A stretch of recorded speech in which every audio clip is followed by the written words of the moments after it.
Voilà, c'est une joie d'être là ce matin. Alors le titre, ce matin c'est un culte un peu particulier. C'est pour moi un culte de reconnaissance où je ferai quelques remerciements. Et j'ai intitulé, quand même un petit passage, le titre c'est « Un nouveau départ ». Alors, qui d'entre nous, à chaque début d'année, a commencé à prendre de nouvelles résolutions et de dire « je vais commencer un peu de sport peut-être, je vais arrêter ceci ou cela, etc. etc. » Qui, à chaque fin d'année, se rend compte que ces résolutions n'ont pas été vraiment été suivies. Mais c'est l'occasion d'en prendre de nouvelles. Amen. Que nous puissions en prendre de nouvelles cette année.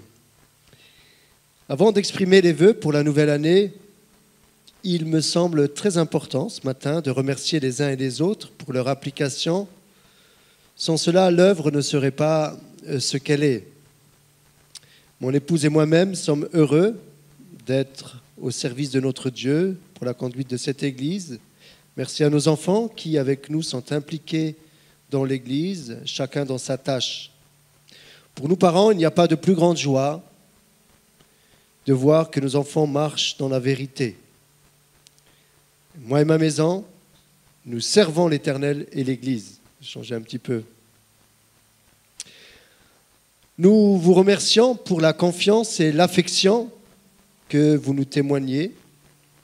Notre désir est de travailler à l'édification du corps de Christ. Nous prions que chaque famille vive en harmonie et que chaque jour vous puissiez rester attachés à sa parole et à sa présence.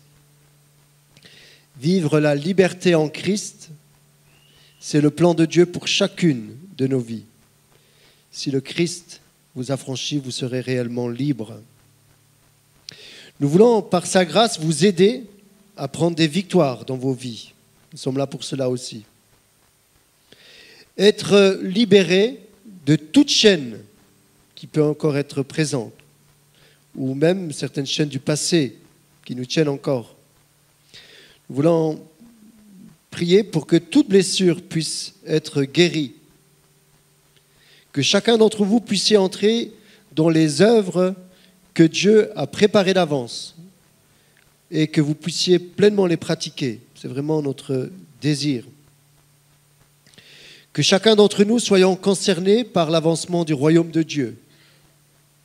Nous sentons un vent nouveau souffler au milieu de nous et nous devons nous préparer à une nouvelle saison, à accueillir les blessés du chemin et d'autres que le Seigneur nous enverra. Également, se préparer à la nouvelle salle de culte, que nous puissions nous sentir tous concernés par cet agrandissement. Comme je le disais dans des messages précédents, nous formons une famille. D'ailleurs, je ferai encore un message, le 14 à ce sujet, ou le 13, sur l'ADN, en parlant du corps. Et nous formons vraiment ce corps de Christ. Et pour moi, c'est très important de vivre l'Église comme la famille de Dieu, où chaque membre a besoin de l'autre. Et comme je le disais, le bras ne peut pas dire au pied qu'il n'a pas besoin de lui. C'est important de revenir sur cette réalité. Et ma prière, c'est que des ouvriers se lèvent dans la moisson. Amen. Alors, comme je le disais, c'est un culte aussi de reconnaissance. Et il me semble très important de remercier les uns les autres pour ce que vous êtes également en Christ. Et je veux avant tout remercier. Et je commencerai par cela. Je vous dirai à quel moment applaudir. Parce que sinon, on ne va pas y arrêter. Il y a des applaudissements. Alors déjà, avant tout, merci à notre Dieu d'amour, pour ce qu'il est. Parce qu'il nous a envoyé son Fils bien-aimé. Merci pour tout ce qui nous communique, tous ses bienfaits. Et avant tout, c'est à lui que nous voulons exprimer notre gratitude. Merci à Jésus, qui est le chef de cette Église. Pour moi, il n'y en a pas d'autre.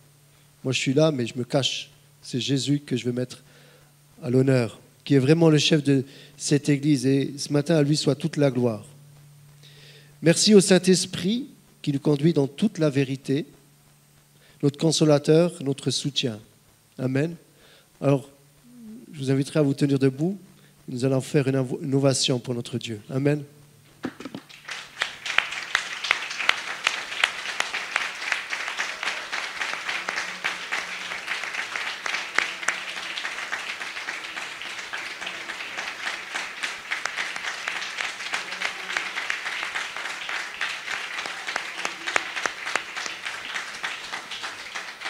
Amen.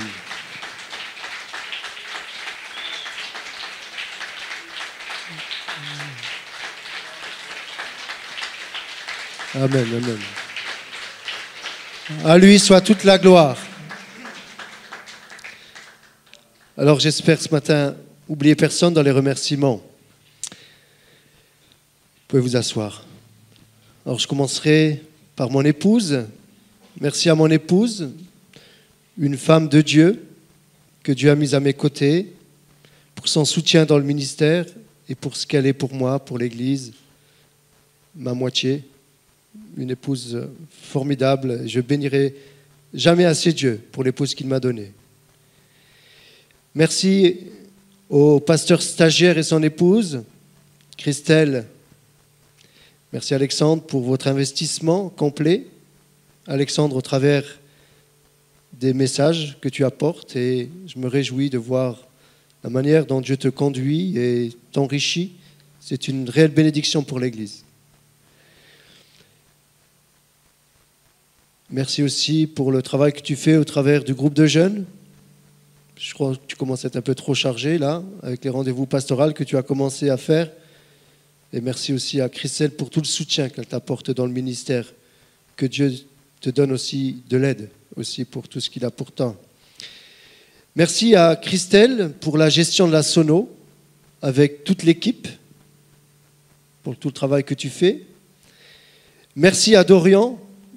Après, je vous inviterai à vous tenir debout et on vous applaudira. Hein. Merci à Dorian, qui est discret mais très efficace. Merci pour son travail de vidéaste, pour l'enregistrement, pour tout le travail qu'il fait pour le site, pour les annonces. C'est vraiment une bénédiction pour notre Église. Merci à Benoît, qui n'est pas là, mais qui s'occupe aussi de la sono, qui travaille pour la diffusion des chants. Jonathan, qui est absent, que nous bénissons aussi. Et Anthony, qui a rejoint cette équipe. Alors merci à toute l'équipe de louanges, Alexandre, Timothée, Marian, Théo, Mario, Michael et Laurine qui nous ont rejoints. On se réjouit vraiment de les avoir au milieu de nous. Et que cette équipe puisse grandir. Hein, en tout cas, dans tous les domaines, nous voulons que beaucoup se lèvent. Alors merci à l'équipe pastorale, Alexandre et Christelle, Olivier et Elisabeth, Henri et Karine. Alors, s'ajoute à cette équipe pastorale le conseil d'église avec Serge et Lila et Mario et Marie-Pierre. Merci à l'équipe des fidèles. Donc, l'équipe des fidèles, c'est tous ceux qui travaillent, donc qui sont pour les travaux de l'église, de l'agrandissement, mais déjà pour la rue de Metz, tous ceux qui sont impliqués aussi dans cette église pour les travaux. Alors, sous la direction de Serge qui est une véritable bénédiction pour moi, un homme d'expérience et un grand cœur. Vraiment, on est en train d'avancer. Et j'espère que peut-être, fin d'année 2024, on aura le premier coup de pioche. Merci à notre architecte qui travaille à l'élaboration des plans. Bientôt, vous allez avoir la dernière version des plans et on se réjouit pour cet avancement. Alors merci à toute l'équipe d'accueil sous la responsabilité de mon épouse. Merci à toute l'équipe qui fait un bon travail parmi les enfants et les colos sous la responsabilité de Guillaume Sanchez. Merci à notre trésorière Valérie Hoth qui fait vraiment un très très bon travail. Je me réjouis de l'avoir à mes côtés. Merci à ma secrétaire pastorale, Mess Myriam, sur laquelle je peux compter et qui fait aussi un très bon travail. Merci à toute l'équipe de ménage sous la responsabilité d'Elisabeth Rich. Merci en tout cas pour tout ce que vous faites et même si vous êtes discrète, en tout cas on voit que c'est toujours propre. Merci à tous les responsables de groupes de maison, Anne et moi-même, Alexandre et Christelle chez nous, Olivier et Elisabeth chez Aline et Sébastien, donc on remercie aussi ceux qui accueillent dans leur maison, Henri et Karine chez Christian et Marianne, qui vont aussi chez Cédric et Laura, je crois. Merci à Michel Heur, qui accueille chez lui. Merci à Christian et Myriam, qui nous accueillent à Boulay, nous alternons avec Henri. Patrice, qui est allé pendant un temps et qui a souhaité prendre un peu de recul. C'est la raison pour laquelle vous ne voyez plus trop au milieu de nous. Et merci à tous ceux qui prient dans l'Église pour l'avancement de l'œuvre de Dieu. Merci à toute l'Église et que d'autres puissent s'engager encore dans l'œuvre selon les talents que Dieu leur confie. Merci aussi à tous ceux qui s'engagent lorsqu'il y a des repas dans le service, dans la préparation et également pour les barbecues. Voilà, j'espère avoir oublié personne, aidez-moi, c'est toujours délicat. Hein? Alors, j'inviterai tous ceux que j'ai cités à vous tenir debout, toute l'Église, et on va tous s'applaudir. Amen.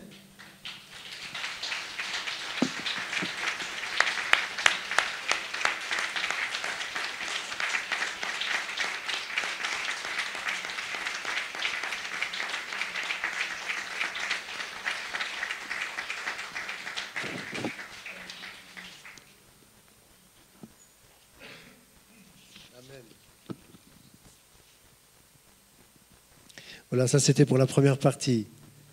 Alors, j'aimerais maintenant vous partager mes vœux bibliques. Et ces vœux-là, c'est un peu préparé on va lire un livre complet de la Bible ce matin, même 2 fois. C'est dans la 3e épître de Jean. Bien-aimé, je souhaite que tu prospères à tout égard et sois en bonne santé, comme prospère l'état de ton âme. Amen.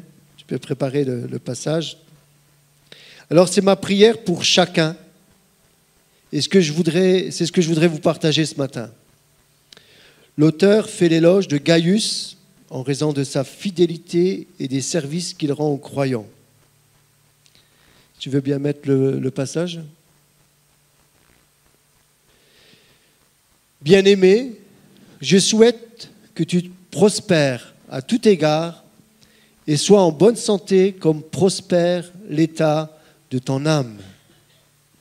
J'ai été fort réjoui lorsque des frères sont arrivés et ont rendu témoignage de la vérité qui est en toi, de la manière dont tu marches dans la vérité. Je n'ai pas de plus grande joie que d'apprendre que mes enfants marchent dans la vérité. Bien-aimé, tu agis fidèlement dans ce que tu fais pour les frères, et même pour des frères étrangers, lesquels ont rendu témoignage de la charité en présence de l'Église. Tu feras bien de pourvoir à leur voyage d'une manière digne de Dieu. Car c'est pour le nom de Jésus-Christ qu'ils sont partis sans rien recevoir des païens. Nous devons donc accueillir de tels hommes afin d'être ouvriers avec eux pour la vérité. J'écris quelques mots à l'Église, mais Diotrephe, qui aime à être le premier parmi eux, ne nous reçoit point. C'est pourquoi, si je vais vous voir, je rappellerai les actes qu'il commet, en tenant contre nous de méchants propos. Non content de cela, il ne reçoit pas les frères, et ceux qui voudraient le faire, il les en empêche et les chasse de l'Église. Bien-aimés, n'imite pas le mal, mais le bien. Celui qui fait le bien est de Dieu. Celui qui fait le mal n'a point vu Dieu. Tous et la vérité elle-même rendent un bon témoignage à Démétrius. Nous aussi, nous lui rendons témoignage, et tu sais que notre témoignage est vrai. J'aurais beaucoup de choses à t'écrire, mais je ne veux pas le faire avec l'encre et la plume. J'espère te voir bientôt et nous parlerons de bouche à bouche. Que la paix soit avec toi. Les amis te saluent. Salut les amis, chacun en particulier. Amen. Alors, je soulignerai l'importance de ne pas être seulement prospère matériellement, mais surtout que l'état intérieur de nos cœurs, de notre âme, soit aussi prospère. C'est ce que l'ancien, c'est-à-dire Jean, va exprimer à Gaius, son enfant, sans doute lui qu'il avait baptisé, que sais-je, mais en tout cas Gaius qui avait un bon témoignage, et va lui dire: je souhaite que tu prospères à tout égard comme prospère l'état de ton âme. Et aujourd'hui, c'est tellement important de comprendre que notre âme doit prospérer à tout égard. D'être en bonne santé comme prospère l'état de ton âme. Bien sûr, il y a la prospérité, et on le dit avec ses vœux pour la nouvelle année. Comment on disait à l'époque, avec beaucoup d'argent dans le porte-monnaie, là, je ne sais pas quoi. Quoi ? Voilà. Bonne année, bonne santé, plein d'argent dans le porte-monnaie. Ben, bien sûr, c'est bien, hein ? Rien contre, hein ? Mais j'aimerais vous dire ce matin, une pleine santé pour votre âme à l'intérieur. Qu'à l'intérieur de vos vies, l'âme, c'est le siège aussi des sentiments, des émotions, des blessures. Que là où tu es blessé, que là où il y a encore des choses à travailler, j'aimerais te dire, c'est notre vœu ce matin, c'est que la bénédiction enlève toutes ces blessures et que tu prospères, que tu sois en bonne santé et que toutes les blessures du passé soient définitivement cicatrisées et que quand tu touches à la cicatrice, ça ne te fait plus mal. Pourquoi ? Parce que c'est l'amour de Dieu qui a comblé cette blessure. Il y a des blessures au plus profond de notre âme depuis notre naissance pour la plupart. Peut-être des enfants qui n'ont pas été désirés. Peut-être des enfants qui ont été maltraités. Il y a des blessures et Jean va dire que tu prospères à tout égard comme prospère l'état de ton âme. C'est important de comprendre que la vraie vie, que la vraie joie se situe lorsque tu es bien à l'intérieur de toi-même. Ce n'est pas toutes les richesses. Tu peux avoir une super voiture, même une grande Ferrari, tu ne pourras pas aller plus que 70 à l'heure. Ou 90, ou 110, ou 130. Bien sûr, il y en a qui vont te regarder, alors tu devras faire attention pas de tomber orgueilleux. Mais qu'importe, mais même si tu as une belle maison, gloire à Dieu. Même si tu as un bel avion, gloire à Dieu. Mais une fois que tu es dans ton avion, qu'est-ce que tu as de plus ? Bon, tu auras une coupe de champagne à l'œil, peut-être, ok. Même que tu as toutes les richesses de ce monde, tu vas dans un restaurant, mais tu peux demander tout ce qu'il y a dans la cuisine, tu verras, tu n'arriveras pas à tout manger. Allez, tu as plein d'argent en banque, tu vas allez, tu fais une fois le tour du monde, 2 fois le tour du monde, 3 fois. Mais fais attention là où tu vas, tu peux aussi avoir des problèmes. Mais c'est tellement beau de voir les pays. Mais gloire à Dieu pour ceux qui peuvent visiter. Mais quand tu rentres chez toi, parce qu'à un moment, il faut revenir chez toi, comment tu vas être à l'intérieur ? Et j'aimerais te dire que même si tu vas sur la lune avec des problèmes dans ton cœur, même sur la lune, tu vas souffrir de tes problèmes parce qu'il n'y aura pas eu la guérison. Tu ne peux pas être heureux si ton âme n'est pas prospère. Quels que soient les biens matériels que tu auras, et que Dieu te bénisse, que tu sois vraiment prospère. C'est vraiment notre désir. Mais comprenez que dans cette nouvelle année, nous voulons repartir sur de nouvelles bases. Cette base de la guérison intérieure qui nous vient du Saint-Esprit. Oh, que tu prospères à tout égard, dans tous les domaines, dans les domaines sentimentaux, que ce soit affectif, là où tu es blessé, que ce soit dans le domaine du pardon, là où on t'a offensé, que tu puisses prendre des victoires. Peut-être dans le domaine de l'affection, de l'affectif, où tu es en carence affective, où tu as des besoins d'être aimé. Il y a tellement de besoins à combler.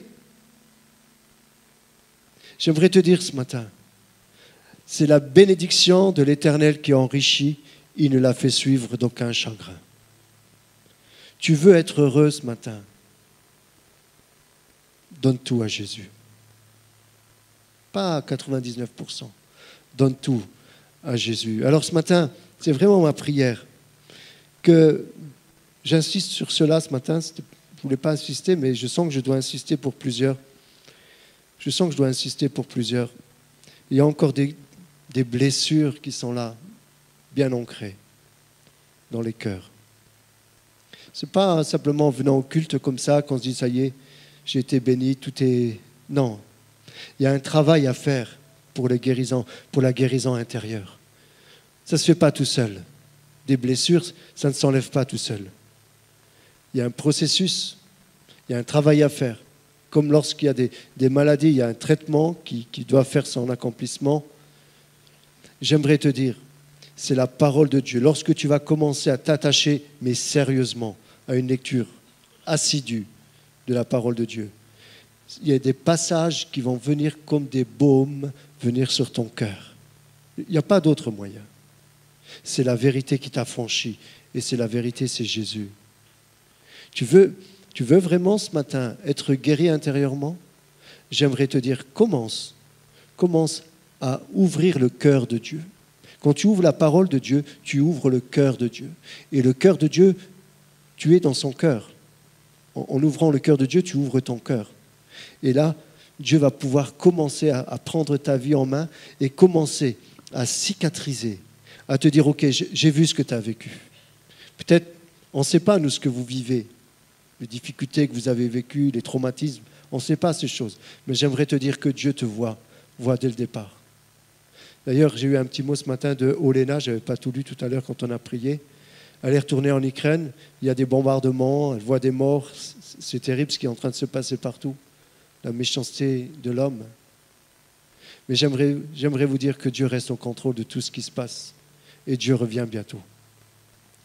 Il y a le temps marqué, la Bible nous montre que nous rentrons dans ces temps de la fin où Jésus va revenir pour établir son royaume de paix sur la terre. Mais en attendant, nous devons travailler à le faire connaître et à vivre de lui. Je suis perturbé ce matin. Je suis perturbé dans mon message parce que je sais que je dois insister encore lourdement sur la guérison intérieure. Je ne sais pas quoi dire, mais j'aimerais vous dire, je sais quoi faire. Dans la prière, lorsque tu entres dans ta chambre, dit la Bible, dit dans Matthieu, lorsque tu pries, entre dans ta chambre, ferme la porte. C'est-à-dire, rentre dans un lieu d'intimité et que tu ne sois pas dérangé. Tu éteins ton portable, tu éteins tout ce qui fait du bruit et tu restes cœur à cœur. Et c'est là, cœur à cœur, tu vas commencer à parler avec Dieu. Même si c'est pas grave, exprime-lui tes souffrances, exprime-lui tes déceptions, exprime-lui, comme dans les psaumes. Moi, j'aime les psaumes. Les psaumes disent la vérité. Hein, il y en a même qui sont très crus. Hein. Mais cette prière-là, que vous allez commencer à exprimer devant Dieu, va pouvoir être là, dans ses mains, et commencer ce processus de guérison intérieure. Peut-être tu peux prendre des psychologues, ça va aussi. Mais j'aimerais te dire, au niveau de l'âme profonde, le seul qui peut guérir, parce que les psychologues, j'ai travaillé avec une psychologue, hein, les psychologues vont localiser le problème. Et c'est très bien le travail qu'ils font. Hein, ma chérie? Elle fait des études de psychologue et je suis son premier client. Mais ils font un bon travail où ils vont localiser le problème. Mais une fois qu'ils ont localisé le problème, une fois qu'ils ont dit « tu as besoin de guérison intérieure », je dirais, le relais, c'est Jésus, c'est le Saint-Esprit, le consolateur. Et donc, j'aimerais te dire, si tu as été marqué par le passé, si tu es encore resté sur une déception, si tu es resté sur une trahison, si tu es resté sur des images qui t'ont marqué, j'aimerais te dire, c'est dans la présence de Dieu que tu vas pouvoir être transformé. C'est dans la présence de Dieu que tu vas pouvoir être réellement guéri. Parce que c'est le Christ. Il n'y en a pas d'autre. Si le Christ, le Messie, celui qui nous conduit, le oint de Dieu, si le Christ vous affranchit, vous rend libre, vous le serez réellement. Et si nous sommes tenus par un fil invisible par rapport à des péchés passés, j'aimerais te dire, c'est le Christ qui va couper cela. Et si ton cœur te condamne, Dieu est au-dessus de ton cœur. Donc tu ne dois plus être ce matin sous la moindre culpabilité. Dieu ne te culpabilise pas. Est-ce que tu sais ça? Celui qui te culpabilise, ou c'est toi, ou c'est le diable. Si tu as péché, tu demandes pardon et tu te repens. Et là, tu repars. On est tous des pécheurs. Mais important de se repentir et de comprendre et de ne plus faire le même péché et de repartir. Et j'aimerais te dire ce matin, quel que soit ton péché, tu es libre. Je sens qu'il y en a encore ce matin qui sont en pleine culpabilité, qui sont tenus par des blessures à cause des péchés. J'aimerais te dire, c'est Jésus le seul, et il n'y en a pas d'autre, qui peut te rendre libre de l'esclavage intérieur. Tu peux être dans une prison intérieure. Tu sais pas comment sortir. La Bible a dit, c'est comme nos pensées. Nos pensées sont comme une forteresse. On est là en train de penser comment s'en sortir et on tourne en rond. Et les murs sont hauts. On dit, mais il n'y a pas d'issue. J'aimerais te dire, si tu es dans ce cas-là ce matin, il y a un pan-levis à un moment. Laisse. Et ce pan-levis, c'est Jésus, qui va t'aider à sortir de tout ce que tu as vécu du passé. Tu es marqué ce matin. Tu es marqué et le diable te tient. Il te tient avec un fil à la patte. J'aimerais te dire que ce matin, ce fil soit coupé au nom de Jésus. Est-ce que tu veux que ce fil soit coupé ce matin? Le seul moyen, c'est la repentance. Il n'y en a pas d'autre. Il faut qu'on arrête de donner des messages à l'eau de rose. C'est la conversion et la repentance qui vont t'aider à être réellement libre. Le reste, ça sera des pansements. Parce que c'est le moyen de la Bible pour être réellement guéri. Et nous avons besoin de revenir à une vraie guérison intérieure. Être libre devant un miroir. Est-ce que tu arrives à te regarder devant le miroir? Essaye, 10 secondes. Fais un essai en entrant. 10 secondes devant le miroir. Mais il y en a beaucoup qui n'y arrivent pas une seconde. Combien de clients m'ont demandé, quand je demandais si vous voulez des portes avec des miroirs, ils me disent non, moi je veux le miroir à l'intérieur de la porte, je ne veux pas me voir. Ça révèle une blessure tout ça. Mais j'aimerais te dire, n'aie pas honte de ce que tu es. N'aie pas honte de ce que tu es. Dieu te voit comme une créature merveilleuse. Même si on t'a souillé, même si on t'a sali, j'aimerais te dire, tu as de la valeur aux yeux de Dieu. Tu as de la valeur, tu as un prix inestimable. Même si tu as fait des erreurs, allez, repars. Repars ce matin. On redémarre une nouvelle année libre, mais libre intérieurement, qu'on soit réellement en paix et en joie. Amen. Je vais aller un peu plus loin. Donc là, j'ai insisté, ce n'était pas prévu. Alors, l'ancien, c'est Jean dans ce passage, appelé aussi l'apôtre de l'amour, va dire « Je n'ai pas de plus grande joie que d'apprendre que mes enfants marchent dans la vérité. » L'apôtre indique ce qui lui a procuré la plus grande joie, c'est la nouvelle que Gaius est resté fidèle à la vérité et qu'il marche dans la vérité. J'aimerais vous dire que ma plus grande joie en tant que serviteur de Dieu, c'est d'apprendre que vous marchez dans la vérité. Que mes enfants marchent dans la vérité, c'est vraiment une grâce. Merci mon chéri. Il n'y a pas de plus grande joie. L'apôtre Jean va dire, il n'y a pas de plus grande joie. Quand j'entends, c'est ce que Jean dit, que tu marches dans la vérité et que les enfants de Dieu, où on entend donner des témoignages que c'est des vrais chrétiens, qu'ils ont une bonne attitude, qui marchent dans la droiture, qui ne marchent plus dans le mensonge, mais qui marchent dans la vérité, il n'y a plus de grande joie, il n'y a pas de plus grande joie que de savoir que mes enfants marchent dans la vérité. Ça, c'est le summum pour un serviteur de Dieu, pour un père ou pour une mère. Et aujourd'hui, en tant que ministère, je me place dans ce sens-là, en tant que responsable devant Dieu, devant toutes ces personnes que Dieu me confie, je me sens un peu comme un père.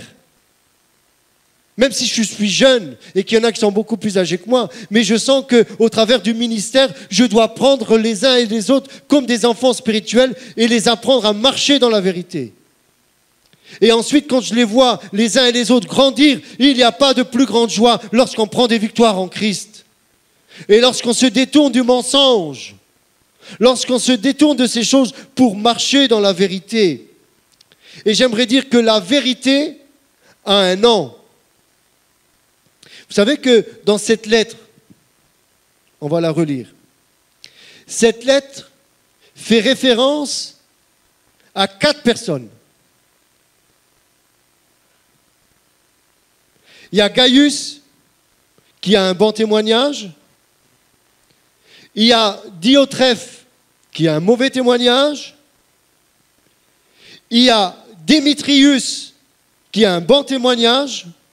Et vous savez qui c'est la 4e personne?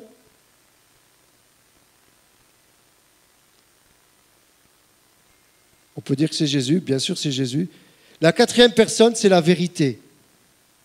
Et cette vérité a un nom, qui a toujours cette vérité, c'est Jésus. On va relire ce passage et je vais changer le nom vérité par Jésus. C'est Jean qui va dire: je suis le chemin, la vérité et la vie. La vérité, c'est Jésus, le chemin, c'est Jésus, la vie, c'est Jésus. C'est important de comprendre que Jésus, c'est la vérité. Et lorsque vous marchez dans la vérité, vous marchez en Jésus-Christ. La vérité, c'est Jésus. La vérité a un père. Le mensonge a un père également. La Bible dit que le père du mensonge, c'est le diable. Est-ce qu'on comprend? Lorsque tu utilises le mensonge, tu utilises la semence du diable. Tu peux me donner toutes les excuses que tu veux. C'est la Bible qui le dit. Lorsque tu marches dans la vérité, tu pratiques la vérité, tu parles avec vérité, tu parles de l'essence même de Dieu. On va relire ce livre. Je veux vraiment donner toute la gloire à Dieu. L'ancien Agaius, le bien-aimé que j'aime en Jésus-Christ. Bien-aimé, je souhaite que tu prospères à tout égard et sois en bonne santé comme prospère l'état de ton âme. J'ai été fort réjoui lorsque des frères sont arrivés et ont rendu témoignage de Jésus qui est en toi, de la manière dont tu marches en Jésus. Je n'ai pas de plus grande joie que d'apprendre que mes enfants marchent en Jésus. Bien-aimé, tu agis fidèlement dans ce que tu fais pour les frères et même pour des frères étrangers, lesquels ont rendu témoignage de ta charité, de la charité en présence de l'Église. Tu feras bien de pourvoir à leur voyage d'une manière digne de Dieu. Car c'est pour le nom de Jésus-Christ qu'ils sont partis, sans rien recevoir des païens. Nous devons donc accueillir de tels hommes afin d'être ouvriers avec eux pour Jésus. J'écris quelques mots à l'Église, mais Diotrephe, qui aime être le premier parmi eux, ne nous reçoit point. C'est pourquoi, si je vais vous voir, je rappellerai les actes qu'il commet, en tenant contre nous de méchants propos. Non content de cela, il ne reçoit pas les frères.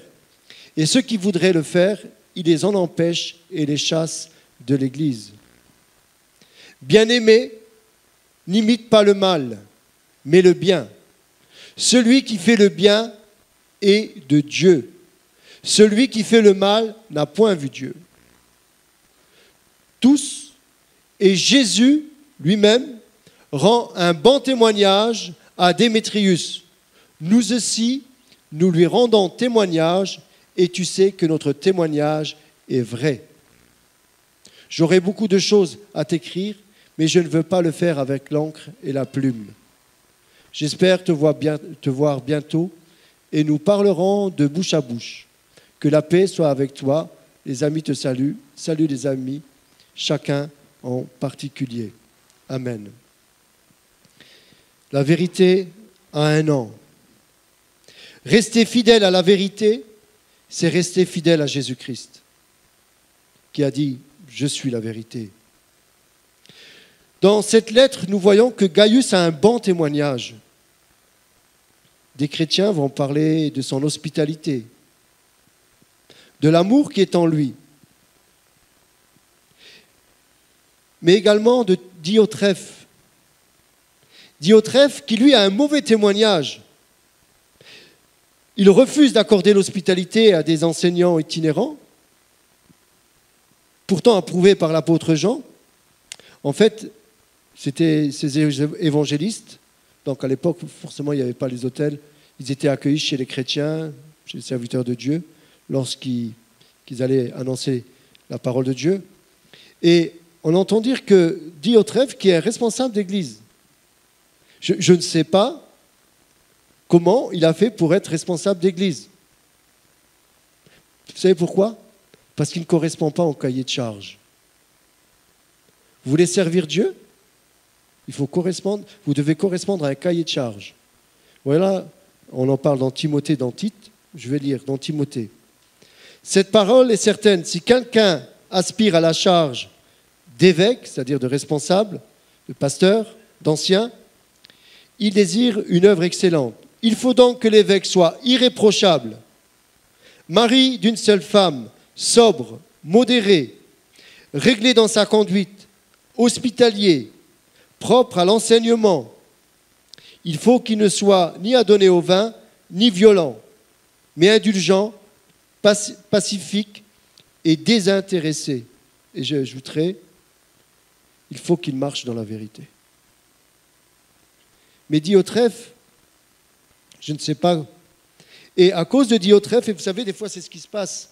Il y en a qui viennent comme ça dans l'église, ils veulent faire, je ne sais pas ce qu'ils veulent faire exactement, mais peut-être des super spirituels ou des superman, ils veulent commencer à donner des leçons.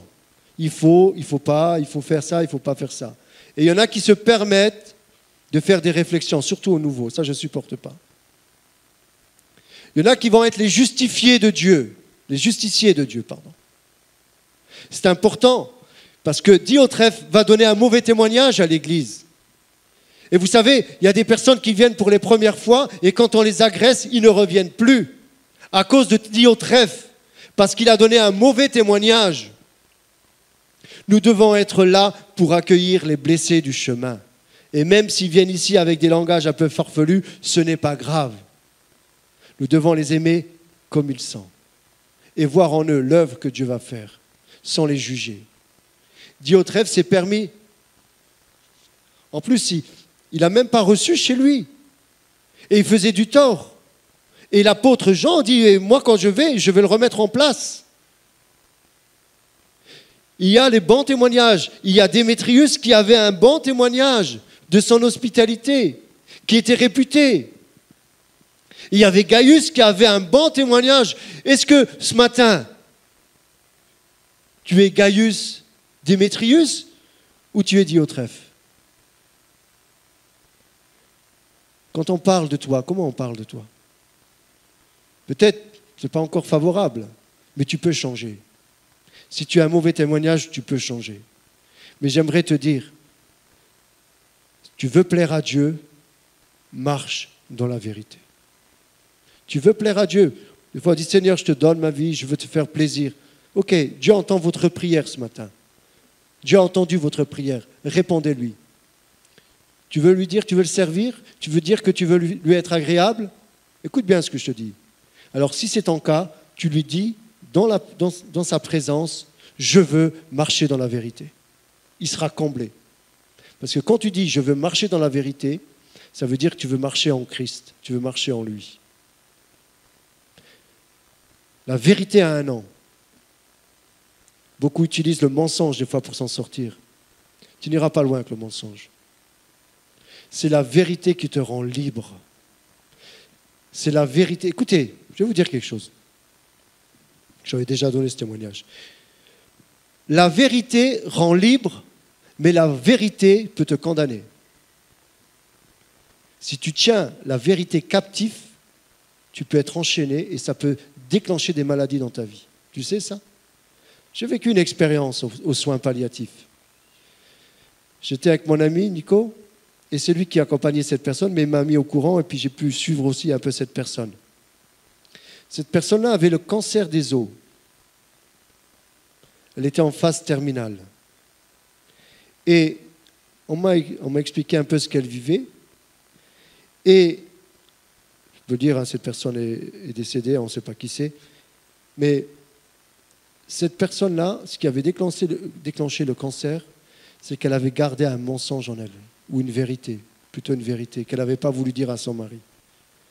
Elle avait eu un enfant d'une autre personne, et son mari pensait que c'était lui le père.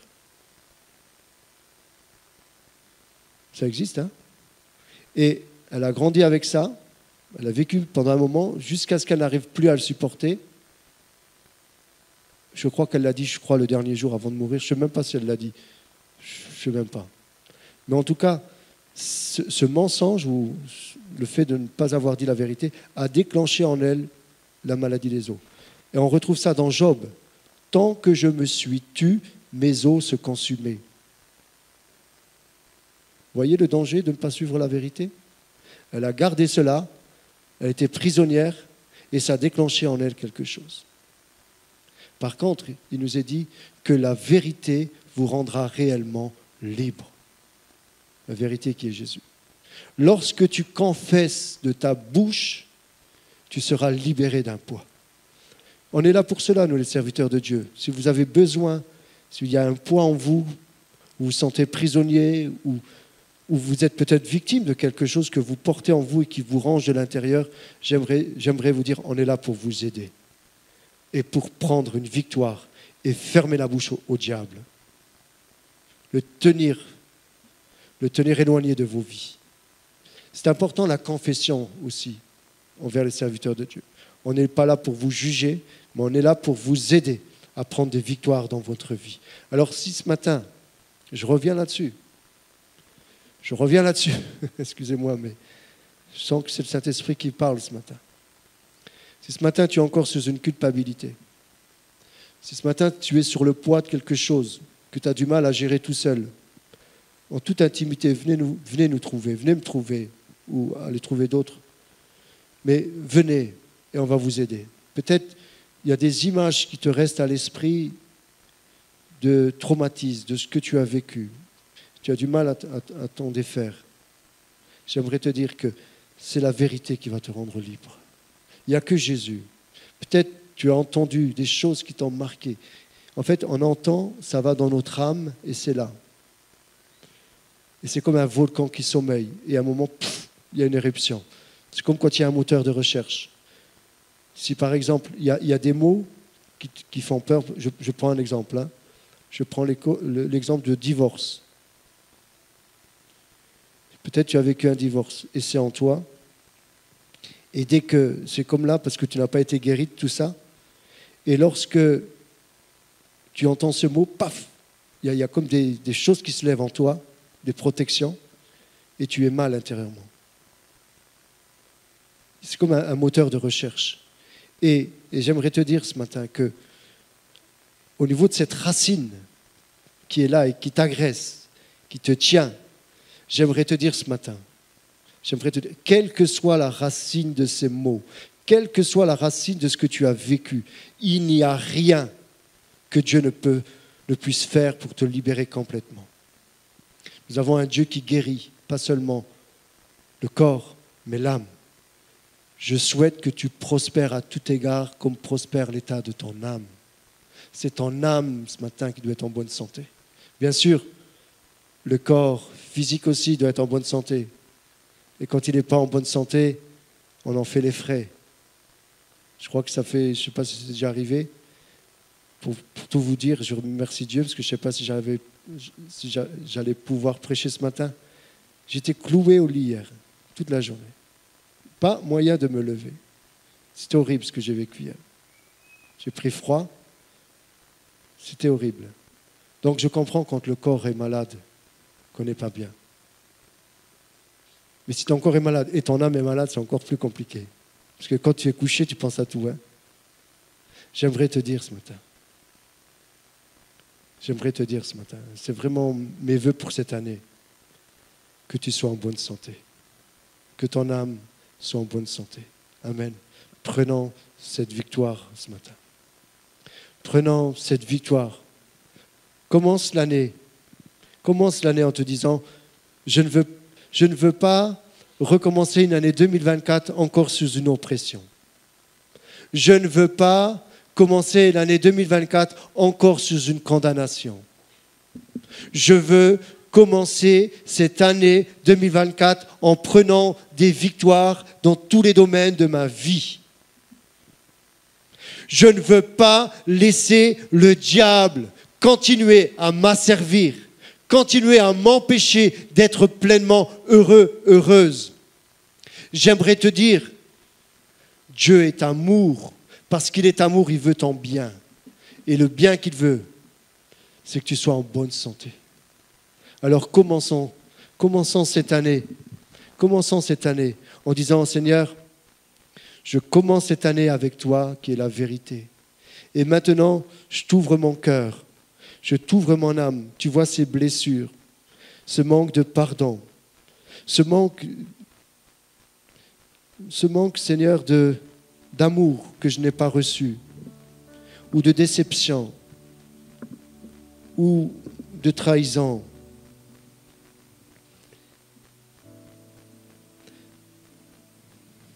Ce matin, tu es là et le Seigneur te parle depuis ce matin. Il te parle parce que tu as devant tes yeux des images horribles. Tu as du mal à t'en défaire. Ces images sont atroces. Et tu combats. Et tu te dis même, mais comment puis-je m'en sortir par rapport à cela? Lorsque tu commences à être en joie, qu'il y a de bons moments où tu peux te réjouir, ces images reviennent pour te saper cette joie. J'aimerais te dire que ce matin, c'est le rendez-vous de Dieu pour toi. Ce matin, je ferai un appel ce matin. Je crois que cette parole s'adresse à plusieurs, mais une en particulier. Si ce matin, au milieu de nous, il y en a qui désirent prendre des victoires sur ce qui a été dit, sur la culpabilité, sur les blessures. S'il y en a ce matin qui désirent prendre une victoire sur le passé, je vous inviterai à vous tenir debout ce matin.